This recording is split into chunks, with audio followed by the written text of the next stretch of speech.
Ilang taon ka na sa LTO? 8 years.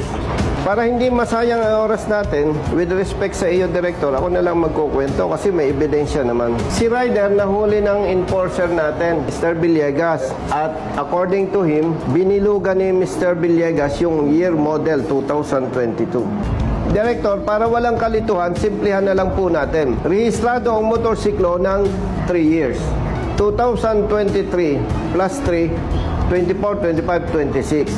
Now, ang nakita ni Enforcer Villegas, 2022 yung model. Kaya dapat daw, part na siya. Itong ebidensya, Director, tinikitan siya ni Mr. Villegas, unregistered. Kahit, Director, ang date ng siya ay nahuli is June 13, 2024. Kapatid, alika, rehistrado siya ng March 2023. Ang official research niya, March 2023. Yes, sir. Ang binayaran niya sa MBUC, 900 pesos. Motorsiklo, 3 years. Yung ibang detalye, kahit hindi natin pag-usapan, malinaw na siya ay rehistrado hanggang 2023, 24, 25, 26. Ngayon, siya ay hinuli ng enforcer ninyo ng June 13, 2024. Ang tanong natin, nagbayad siya ng 10,000 for investigation pa ito. Kaya ang term na ginagamit ko, Director, assuming.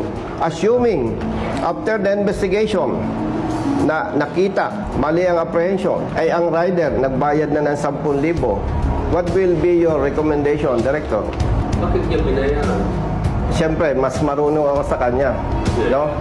Una, hindi natin siya pwedeng questionin sa ganung bagay. Why? Dapat ang ating enforcer marunong.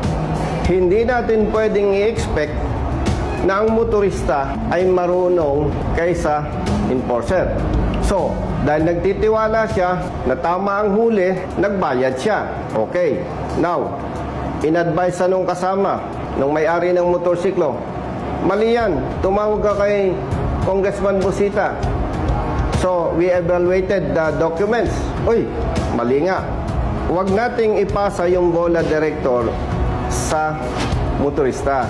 Ang tanong dito, Director, base sa ebidensya, base sa rehistro, mali ang huli ng enforcer ng LTO. Hindi pwedeng ganon ang atake.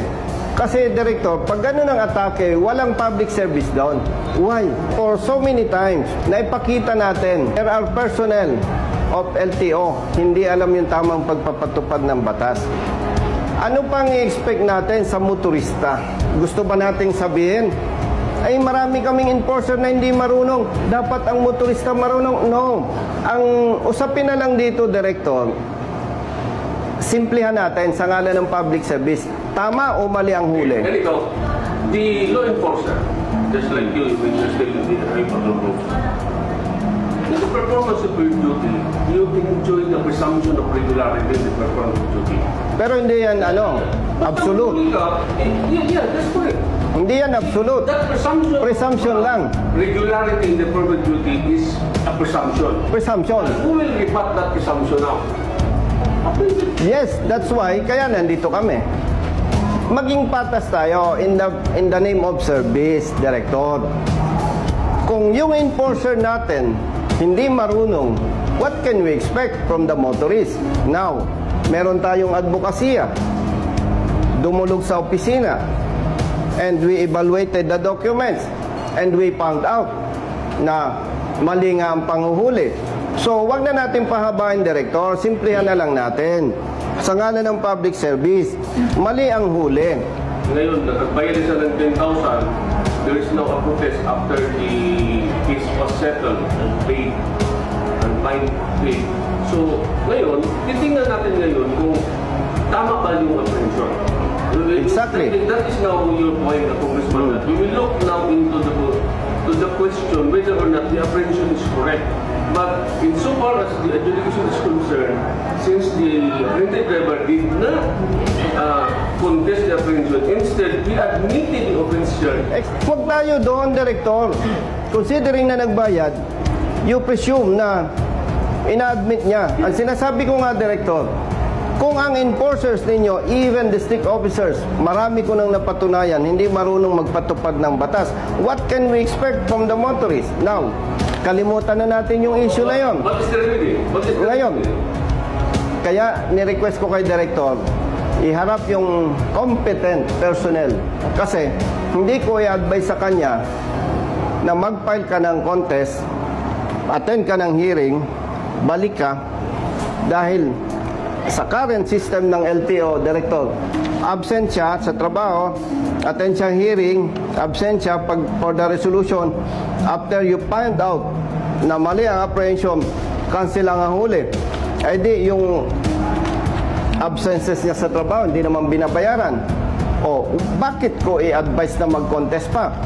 Ngayon pa lang, sa ngalan ng public service, we can easily determine na mali ang apprehension. Bakit natin paikot-ikutin pa? Ay may ebidensya na. Gusto ko, i-verify nyo ngayon to. Kung na-register siya ng 2,000, kasi siyempre, Xerox lang ito, Director. O, verify nyo kung totoo, rehistrado. Huwag na nating pag-usapan yung ibang anggulo. Ang usapin lang, mali ang huli. Paano ngayon yung 10,000 ni rider na isang buwan niyang ipapaghanap buhay? Ang mali ka talaga. How many cases I have dismissed the result? Excuse me, Director. Ang sinasabi ko nga, sa ebidensya ngayon, kaya na nating sabihing mali ang huli. Pero pag ganyan ang stand mo, Director, nire-respeto naman kita. Pero ang nararamdaman ko, kung ganyan ang posisyon ng LTO, walang public service dyan. Kasi dito pa lang sa ebidensya, makikita na natin mali ang huli. Ganito na lang para hindi masayang ang oras natin pare-pareho. On behalf of the motorcycle owner, kung ako lang ang magsasalita, 100% mali na apprehension. Pero wala ako sa posisyon dahil Xerox ang hawak ko. Ang gusto lang naming i-demand ngayon, i-check ninyo, makita natin, mali talaga ang apprehension.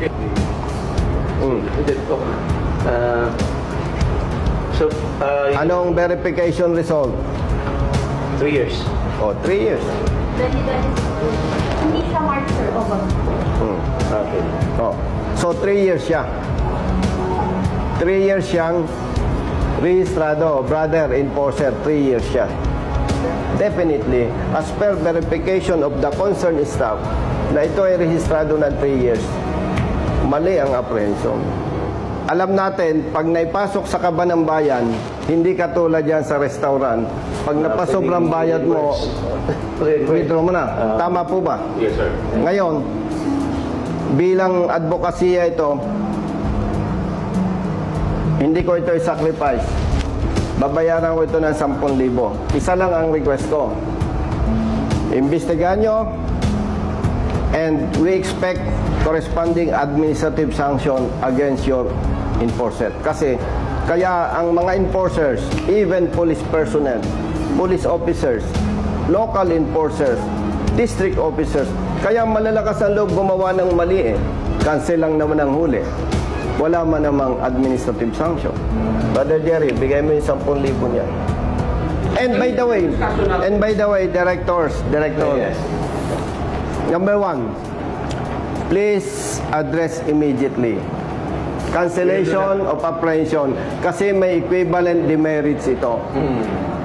And hindi siya makakwalify for 10 years validity ng lisensya.